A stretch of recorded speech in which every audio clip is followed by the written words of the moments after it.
Welcome. So, we will be having Vandana and Tania here today, who will be sharing their point of views and insights on the current situation. Both are best friends and both of them made separate, different decisions. So, let's get to hear from them. Hi, Vandana. Hi, Tanya. Hi, Thank So, you. we will be speaking about the current situation here. So, I have a few questions to ask, if you may start. Yeah, sure. So, where were you when everything started unfolding, and how did you feel at first? This was on 28th of Feb, and it was a Saturday. I was at home playing mahjong with my friends, and then suddenly we heard some sounds, and our friends panicked, and then we saw some news. And at that time, I told them nothing to worry about. Everything is going to be fine. I'm sure the way will handle it very well. So that was my first immediate reaction to this. Okay, I was at a client meeting actually in JBR when all of this happened. And while we were talking, he just said that, oh, the airspace has closed again. And once we started looking at what's happening, it was like, suddenly somebody heard a bomb and there were just stories of what's going on. It was very uncertain because a few people were saying different things. I reached back home. We were due to go for a couple of parties that night. Everything was cancelled. We started getting texts from friends. Children were at home at that time. So it's the first time we've heard something like this. It started with Abu Dhabi and we could hear sounds all the way in Dubai. So yes, it was a bit of a panic instantly to know what is this. Yeah. So, what was your reaction when people started to know exactly what's happening here in Dubai? So I think it took us 2 days to figure out what exactly is happening. And I think living in Dubai, we feel too blessed that we don't know what is happening and what's in the entire world. We just feel very safe and protected here. So once we started to know, there were a lot of people who were calling us from India, especially family, friends. Then I was talking to a lot of friends here, and I came across two set of people. One who were positive, who said everything is fine. Tanya is one of them, and there was another set of people.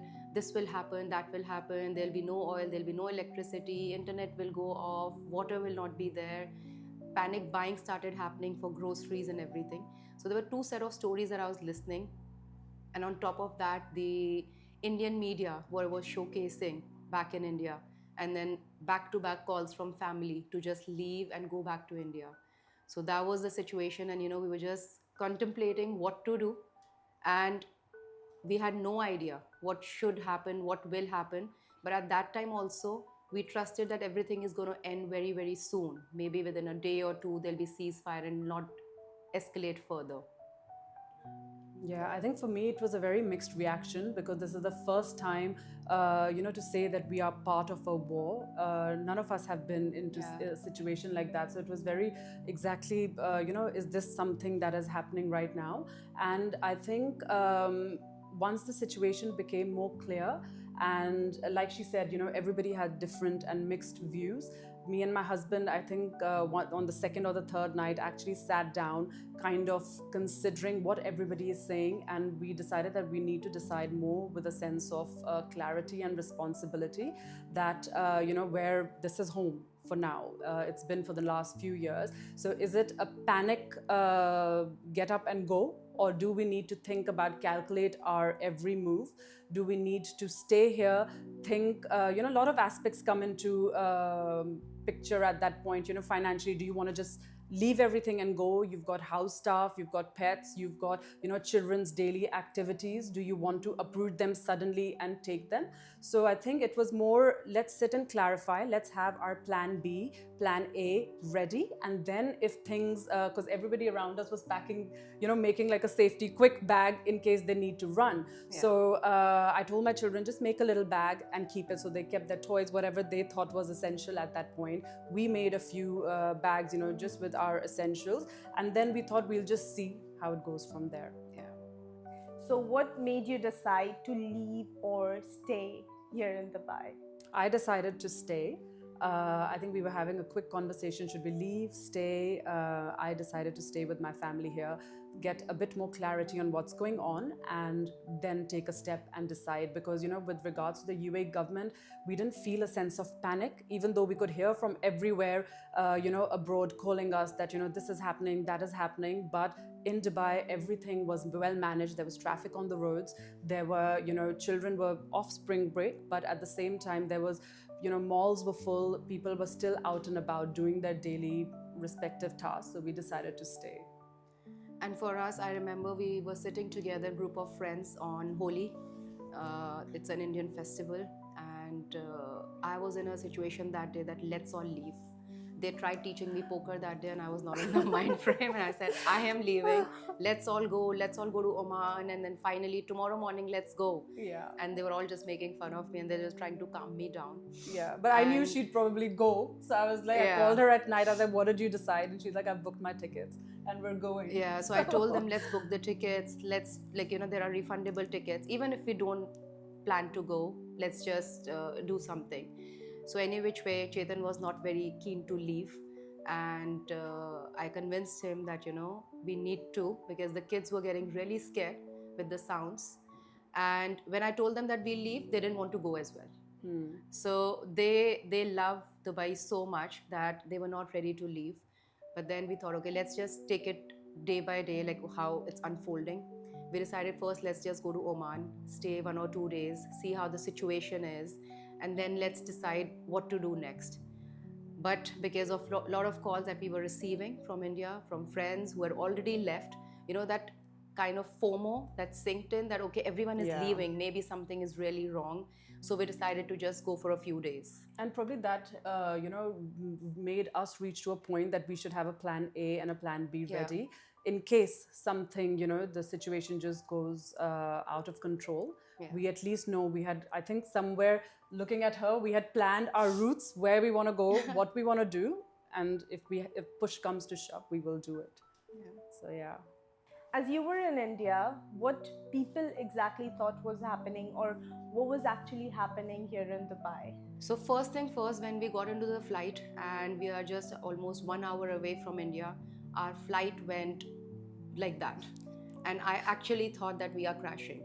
And that's the moment I realized that there's no way that you can escape anything unfortunate that could happen to you. And I wasn't sure if I'm running from it or towards it.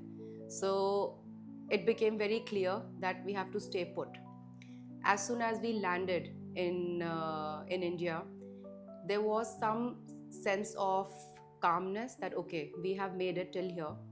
But after just a few days, when we met our relatives, when we met our friends, I started feeling even more anxious than I was here. And then I was constantly in touch with her, because Indian media is showing everything random. And the problem is that here people are reading valid sources of what is happening in UAE, and people are living the ground reality here. But what Indian media shows there, and source of news is YouTube.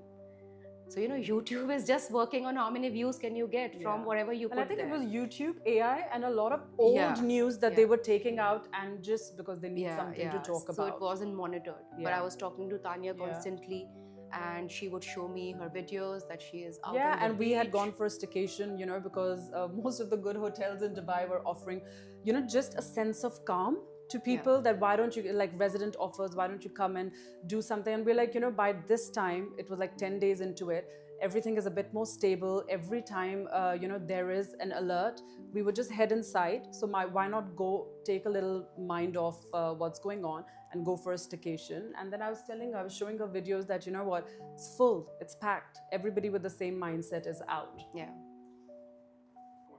So how did the kids react, and what influence did it make on you in specific? So initially I did panic, and kids, obviously they can sense the fear if the parents are going through, and they also panicked.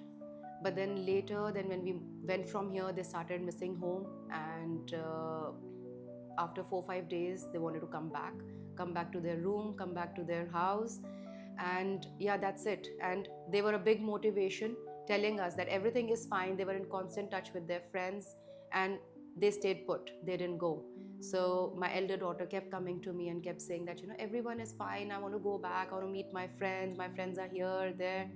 That motivated us that, okay, we don't want to raise the kids in this fear, and we should not show them that any situation like this, they should just run away. Because also, you know, Yeah. however the parents are feeling, it reflects on the On the children. children. If you panic, they get panicked. If you take it very calmly, so like I was giving them very selected information, so it's not that they should not know what's happening, but at the same time, I would tell them that, you know, this is what's happening, and, you know, give them selective information. And after that, it was, you know, a lot of pool days at home or something or the other, just to, you know, do things, maybe use it as family time and bonding. So I think in the end, we all just enjoyed being with each other for a while longer.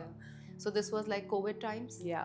But in just COVID times, we knew that we just have to stay at home. Yeah. In this, we are out and about doing everything that we are doing, and but the sentiment is same.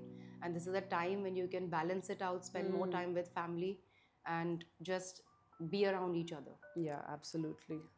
What made you come back after 10 days? I thought you were going to come back before. I knew she was going to be back, but 10 days, yeah. What made you come back? So I'm not sure. Have you heard about the story that whenever there's a storm, the ostrich just digs its face in the sand, and then it thinks that, okay, everything is fine and nothing is happening and the storm has stopped. So I felt that after a few days when I was there, that I'm just hiding right now and I'm avoiding what is the reality. And this is home. Like, I don't see myself living anywhere except for Dubai. And I trust it so much. There was a panic that I left, but then when everything was going fine, I just realized that, you know, there's no avoiding the situation.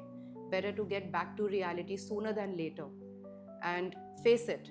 And I'm actually so glad to be back. Yeah, I wanted to be back sooner, but because of the Eid break, we just thought, okay, just let's extend it for 2 or 3 more days. So, what does trusting a country exactly mean to the both of you? So I think the trust in Dubai is not a blind trust, it's an observed trust. Over the past many crises that Dubai has faced, it's evolved even stronger. The visionaries, the government, they make sure that, you know, everything is taken care of. So I feel very positive about being in UAE, and even in the time of uncertainty, I feel that I'm very safe and protected here. And I think for me, Dubai has given me a lot with regards to, you know, business opportunities, lifestyle, safety, things we couldn't experience back in the UK or in India, as a matter of fact. So it has been a very 360-degree revelation moving to Dubai. And I feel we are emotionally invested in Dubai as residents now. It's not just, you know, come and go. So we love you, Dubai. Thank you, Vandana. Thank you, Tania, for being here. Thank and you. Thank you for sharing your insight. So, obviously, I have felt so positive with hearing your thoughts and point of views and what you've been throughout in this current situation. I hope the listeners will also be having such a positive feeling and positivity across.